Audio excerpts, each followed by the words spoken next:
그래서 조금 또 갈등설이 또 불거지기도 합니다. 비공개로 내밀하게 주고받은 얘기인데 폭로전 거친 발언 이어집니다.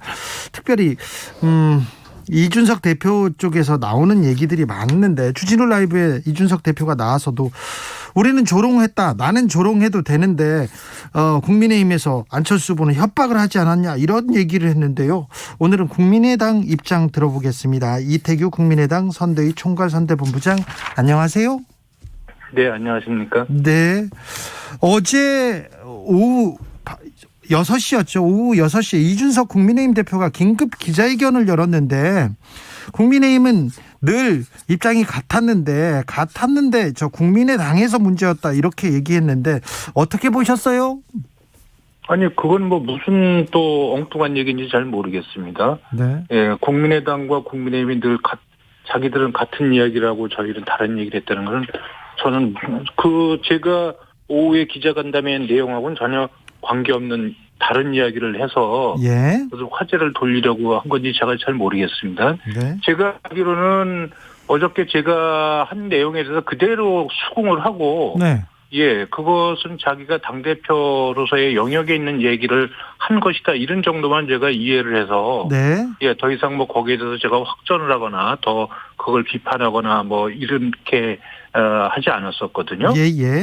그러니까 제가 어저께 이준석 대표가 저한테 합당 제안을 하고 합당에 될 경우에 이러이러한 조건들이 있다. 그런 얘기 하셨죠. 이 얘기를 제가 나쁘다고 이야기한 게 아닙니다. 그거는 이준석 대표가 자기가 당대표니까 당연히 할 수 있는 일이죠. 내가 합당을 한다면 나는 당대표로서 이런 구상을 갖고 있습니다. 라고 얼마든지 얘기할 수 있습니다. 그런데 어저께 제가 말씀드린 내용은 그러면 이준석 대표가 저한테 그렇게 말씀을 하셨을 적에는 국민의당과 합당의 의사가 있다는 것을 이야기하는 거 아니겠습니까? 그렇죠. 그럼 파트너죠. 그러니까 합당을 한다는 경우는 이후에 이제 정치를 같이 하는 어떤 동지적 관계 아니겠습니까? 만약에 된다면.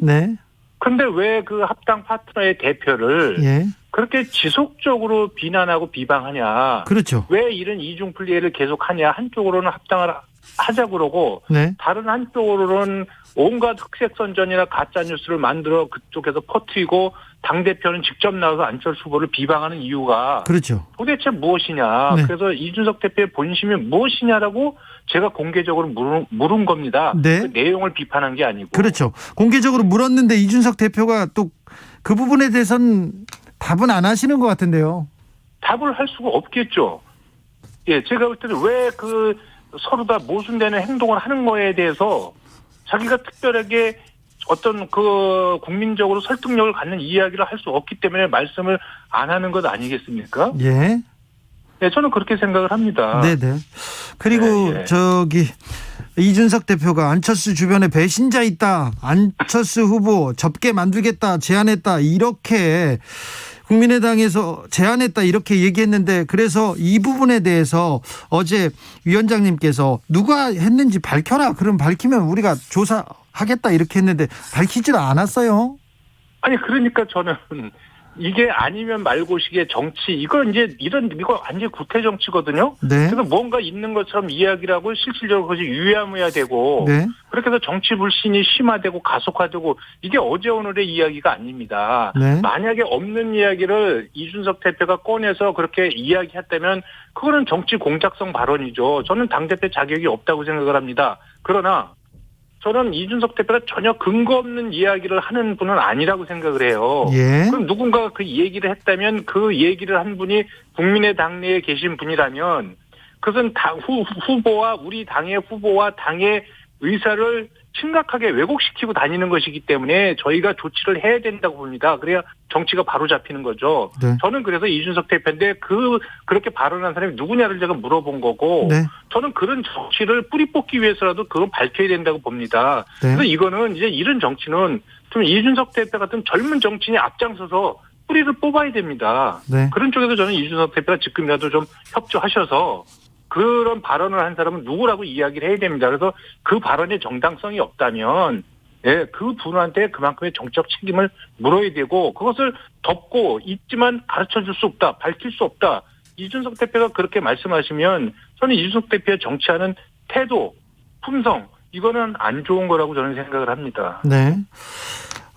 이준석 대표가 본부장님하고 논의를 했는데 만나서 논의를 한 부분을 가지고 윤석열 후보하고는 또 얘기를 나누지 않았다고 했어요. 이 부분은 어떻게 보세요? 아니 그거는 저는 그건 이제 국민의힘의 내부의 문제 아니겠습니까? 네. 국민의힘의 대통령 후보와 당 대표가 논의를 하든 안 하든 그건 저희가 상관할 바는 아니고요. 네. 다만 저희 입장에서 보면 이준석 대표는 자기가 당 대표이기 때문에 네. 당 대표로서의 자기 구상을 얼마든지 이야기할 수 있다고 생각을 합니다. 그런데 그런 부분을 왜 윤석열 후보하고 상의 안 하고 했느냐? 그건 그쪽 내부의 문제지. 알겠습니다. 저희가 뭐 거기에 대해서 이러쿵저러쿵 할 성질의 이야기는 아닌 거죠. 알겠습니다. 안철수 후보한테 부산시장 출마를 이렇게 보장할 거라는 얘기는 이준석 대표가 했습니까? 아닙니다. 그것도 아닙니까? 예, 제가 이준석 대표는 만약에 이제 부산시장 선거에서 민주당 현역 국회의원이 후보로 출마할 그런 경우가 있기 때문에 네. 그러면 거기에 국회의원 선거가 비지 않습니까? 네. 거기에 보궐선거로 나가는 것 방법도 있다고 이야기를 한 거고요. 네. 그렇게 언론 간담회에서 그렇게 분명히 이야기를 했는데 아마 일부 언론이 말귀를 잘못 알아듣고 아마 그렇게 한 것 같습니다. 아, 그래요? 이거는 약간 네네. 언론에서 좀 앞서 나간 거네요. 예, 잘못 알아들은 거죠. 네. 네. 단일화를 시도할 수 있고 시도하다가 안 될 수도 있어요. 그렇죠? 근데 그 물밑에서 있었던 얘기를 이렇게 계속 얘기한다거나 뒤에서 조금 약간 비판한다던가 이거는 좀 국민들이 약간 볼썽사납다 이렇게 생각하는 것 같습니다. 뭐 그 부분에 대해서 국민들께서 비판하시면 저는 감수해야 된다고 생각이 들고요. 네. 그래서 제가 그 이준석 대표의 제가 저한테 제안했던 그 내용이 나쁘다고 이야기한 적이 없습니다. 예. 예, 그렇게 제안을 하고 그렇게 말씀하셨는데 왜 다른 행동은 다르냐. 네. 예. 앞과 뒤가 같아야 되고 겉과 속이 같아야 되는 거 아니냐. 저는 그런 차원에서 질문을 한 거고. 네. 그다음에 어저께 이준석 대표가 우리 당내에 안철수 후보에 대해서 후보적으로 포기하게 하겠다고 하는 그런 사람이 있었다고 이야기를 했는데 그 부분에 대해서 저희가 분명하게 대응하지 않고 방치하면 이것은 아주 가짜 뉴스에서 안철수 대표의 리더십이 심각하게 훼손될 수 있거든요. 네. 네, 그렇기 때문에 제가 불가피하게 그런 이야기를 하면서 그 이준석 대표의 본심이 뭐냐고를 제가 묻지 않을 수가 없는 거죠. 네, 안철수 후보가 예의, 신의 이런 걸 굉장히 중시하는 분인데요. 2월 초에 이준석 대표하고 만나서 단일화에 대해서 이렇게 얘기하는데 그때도 계속해서 언론에서는 또 다른 데 가서는 계속 안철수 후보 비판했잖아요. 그렇죠. 네네. 만났을 때는 뭐라고 하던가요? 안 하겠다 이런 얘기는 안 하던가요? 아니 저희는 그때 이제 그 이준석 대표가 제 생각을 듣고 싶다고 해서 제가 먼저 그러면 나는 이준석 대표의 생각을 좀 듣고 싶다 해서 뭐 이렇게 해서 만나게 된 거잖아요. 네. 예, 거기에 대해서 이제 이준석 대표는 자기가 생각하는 합당의 그림을 쭉 얘기한 겁니다. 예, 그리고 거기에 대해서 그 합당의 그림에 대해서 제가 그것이 가타부타 그건 그렇게 하자 말자 할 수 있는 제가 권한도 없고 그러면 내가 이 대표의 제안을 우리 안 후보한테 가서 말씀을 드리겠다. 뭐 이렇게 이야기하고 끊는 겁니다. 그거는. 네. 아직 국민의힘에서는 막판 단판 가능성이 열려 있는 것처럼 얘기하고 있어요. 어떻습니까? 거기는 뭐 그전에도 뭐 전혀 진행되는 것이 없는데 뭐 진행이 되고 있다고 자꾸 이제 그런 얘기를 계속 퍼뜨리고 해서 오히려 문제를 복잡하게 만든 어떤 그런 당사자들인데 계속해서 그런 짓들을 계속 해요. 그래서 저는 이 부분은 안철수 후보께서 말씀하셨지만 후보 간의 당사자들이 만나서 해결해야 될 문제인데 그전에 후보 간에 좀 책임 있는 어떤 소통이 없었기 때문에 사실 결렬 상황까지 왔다고 본 거거든요. 그럼 네. 이후의 문제도 저는 후보 간에 뭐 논의가 있다면 모르겠지만 논의도 없는 상태에서 그런 얘기는 저는 전혀 신뢰성이 없는 얘기다. 예, 그리고 그 부분에 대해서 제가 후보가 아니기 때문에 뭐 구체적으로 코멘트 하기가 좀 어렵습니다. 안철수 후보가 단일화 조건으로 국민 여론조사 방식 이렇게 제안을 했습니다. 그 제안은 아직 유효합니까? 당연히 유효하죠. 예. 자, 그리고 지금 민주당에서 송영길 대표가 정치개혁안, 국민통합을 위해 정치개혁안을 발표했습니다. 그 개혁안이 거의 안철수의 개혁안과 거의 비슷하다는 얘기도 했는데요. 이 부분은 어떻게 보세요? 뭐 안철수 대표뿐만이 아니라 지금 생각 있는 많은 분들이라면 국민들께서도 그렇게 생각하시고 또 이 여의도 정치가 이대로 안 된다고 생각하는 정치인들이라면 한국 정치를 구조적으로 또 행태적으로 완전히 확 뜯어고쳐야 한다는 데는 누구도 이견이 없습니다. 그렇죠.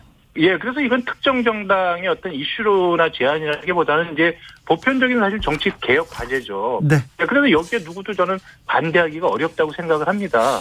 그래서 이것을 무슨 후보 간의 단일화나 뭐 이런 쪽으로 연결 짓는 건 좀 무리다 이렇게 생각을 하는 거죠. 아무튼 민주당의 정치 개혁안에 대해서는 당위성이 있다 이렇게. 아니 이 정치를 바꾸고 정치를 조금 더 진일보시키는데 반대할 사람이 누가 있겠습니까? 다만 이 180석을 가진 정당이 그러면 좀 그전에 좀 책임 있게 좀 했으면 어땠을까 이런 생각이 드는 거죠. 사실 연동형 비례대표제나 뭐 이런 거 무력화시킨 주범 중에 한 정당 아닙니까? 알겠습니다. 아무튼 민주당하고도 뭐 대화의 길은 열려 있네요. 저는 단일화에 연결시키는 거 이건 무리라고 제가 말씀을 드렸습니다. 네, 알겠습니다. 여기까지 듣겠습니다. 이태규 국민의당 선대위 총괄선대본부장이었습니다. 감사합니다. 네, 고맙습니다. 교통정보센터 다녀오겠습니다. 임초희 씨. 네, 이 시각 교통정보입니다. 서울 시내 내부순환도로 성산 쪽으로 홍지문 터널 안에서 사고